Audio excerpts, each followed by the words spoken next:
Most of you are aware, if you watch my videos regularly, that I'm a yarn dyer. So predominantly on my channel, I share the process of dyeing beautiful hand-dyed yarn. But another facet of that business that I don't talk about a lot is the design aspect. I like to use my yarn to design knitwear, to showcase how beautiful hand-dyed yarn can be when it's knit into a project. And so I use the designs that I create to showcase just how versatile my yarn in particular, or any hand-dyed yarn, can be, just to make a garment that much more unique and special. So for this episode, I'm going to be sharing the design of this shawl. I'm going to be sharing with you the inspiration behind this design, why I designed it. I'm going to be sharing with you the yarn that I used, the stitches, also some resources that helped me in coming up with this design. So let's talk a little bit about the inspiration behind this design, the Colour Rhythm Shawl, and also some of the references that I used to help me to come up with this design. So first of all, I usually start with an idea of what I would like to accomplish with the design. I pretty much, when I am coming up with patterns, I knit for myself. So usually the inspiration or the idea behind a pattern is because I feel like knitting a certain something. So it was the start of COVID-19, the start of the pandemic, and I'm sure you can remember how you felt when all of the lockdowns were starting to happen, and just the feeling of anxiety and stress. So I wanted a project that would help me to calm down and to relax. And knitting in itself really is a therapeutic, calming project, but I wanted it to take it up another level and just have something that was just very rhythmic. I could just kind of get lost in the knitting and not really have to think too much about following a pattern, following complicated stitch patterns. I just wanted it to flow nicely and easily with very little thought and still be engaging, not boring. So I thought, what's easier than a shawl? There's no shaping usually, like as far as there's no sizing anyway. To get the shape that I wanted that to be very minimal as well. So this is a triangular shawl, and all of the shaping is done just on one side.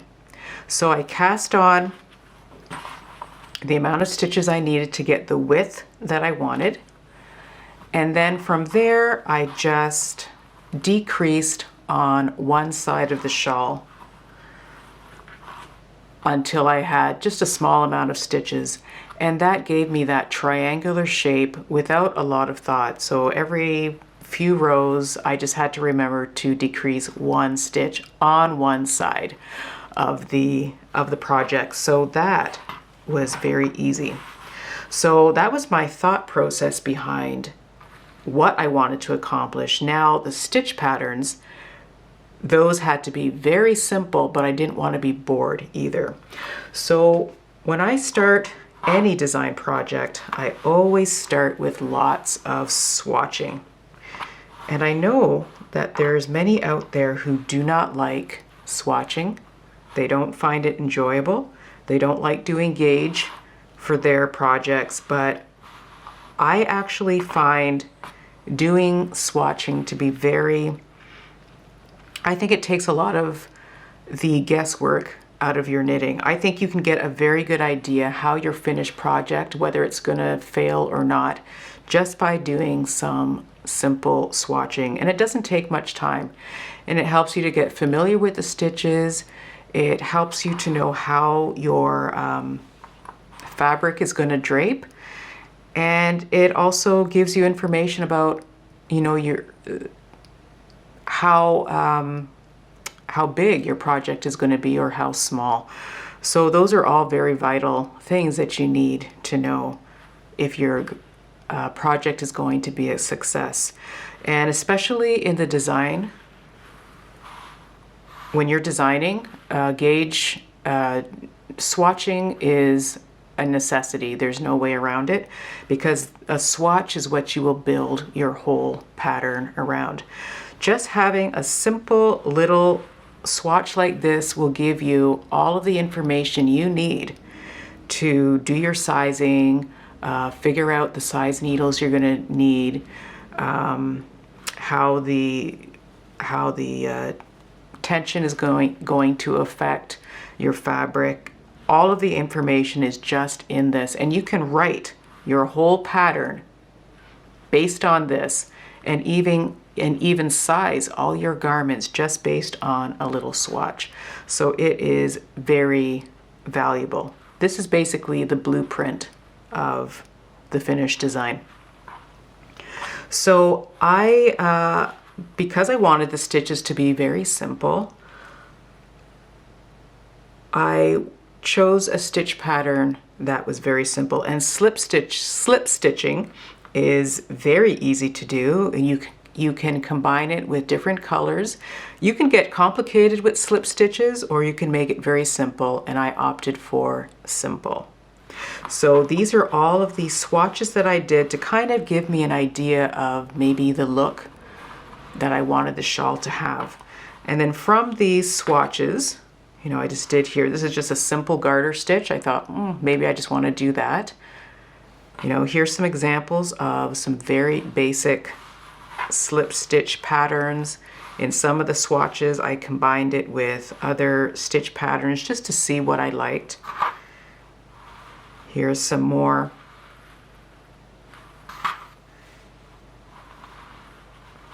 And here's another swatch. So finally, I settled on the slip stitch pattern that I enjoyed. And that is where stitch dictionaries come in very handy. I have a huge library of stitch dictionaries, and I love just sitting there and looking through these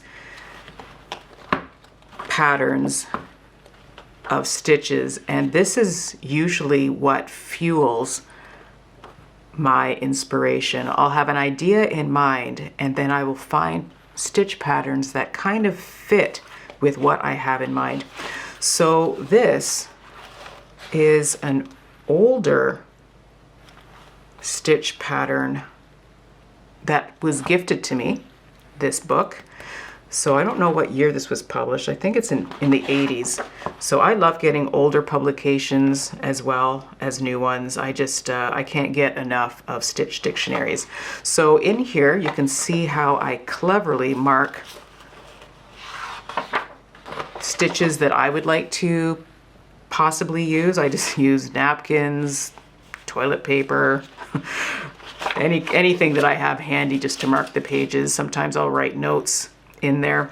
So this is the book that I use to find the stitch patterns that I wanted for this. And this is all a slip stitch pattern, very easy. And then I just alternated using different colors. So this is the Harmony Guide to Knitting Stitches, and this is something you might still be able to find.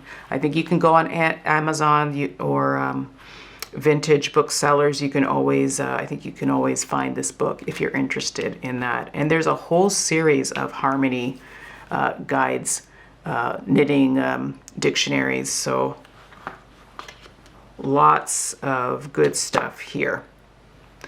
Another book that was very useful is this book on triangular shawls.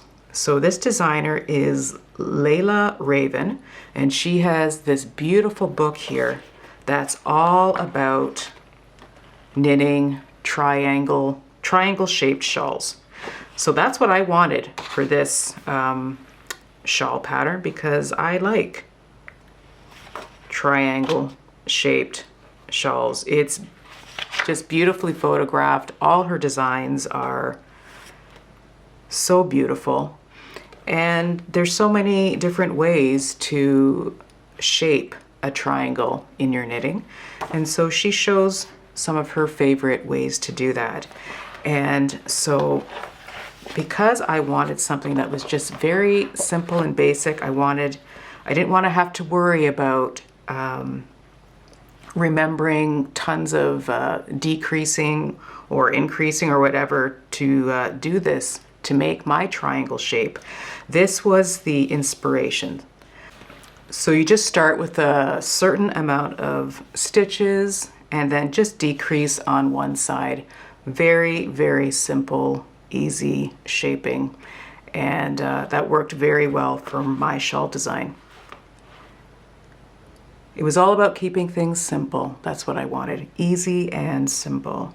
So again, this book is called To the Point, The Knitted Triangle. It's by Layla Raven. It's a beautiful book.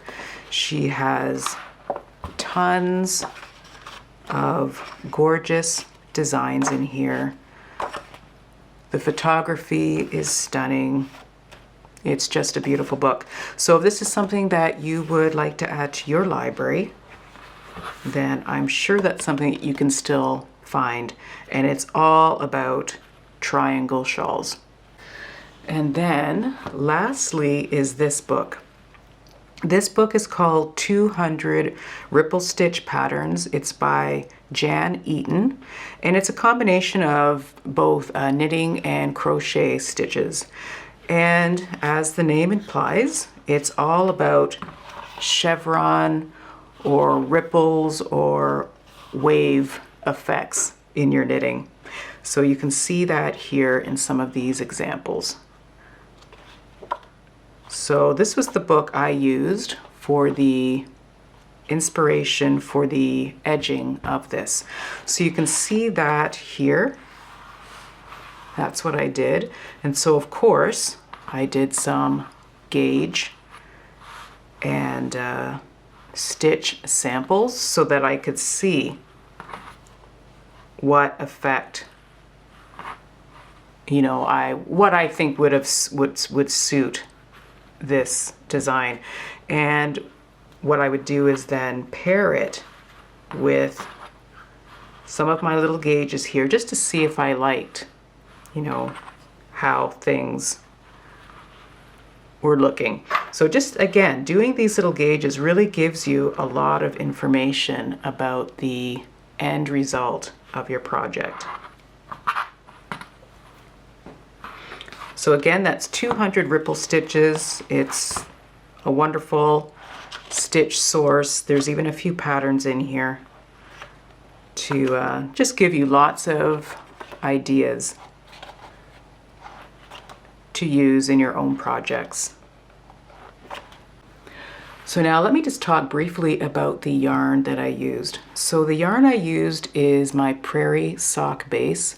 It is a sock weight yarn, of course. It is 80% merino and 20% nylon. And these are the colors that I used. So what I did was I just had a bunch of random skeins of yarn, just that weren't really, they were just sitting around and I wanted to use them up. So this project is really good for using scrap yarn. I used 7 colors, but you don't have to use that many. You can use less if you want. But I just wanted I wanted the project to be easy, but not boring. And working with different colors makes a project not boring. And so it was exciting, you know, as I knit along to change colors and just see how they all interacted. Now, because there are so many different colors here that don't really seem to relate to each other, like I don't know if I would have paired a lot of these together, but I found that having one color that kind of unified everything made all of this jumble of color work. So I used just a solid color and knit that solid color through the whole project, and it just unified everything. So that's something you can keep in mind if you're doing a project and you have all kinds of scrap yarn in different colors that don't, you're like, what am I going to do with this? If you pick one yarn that is kind of the unifying color, you'd be surprised what colors you can put together and they actually will look good and work together simply by just adding one common factor. So that's something to keep in mind, and I'm very, very pleased with the results that I got. I think all of those colors work beautifully together, even though I wouldn't have probably thought to pair most of those together in a project, but this worked.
Thank you so much for watching.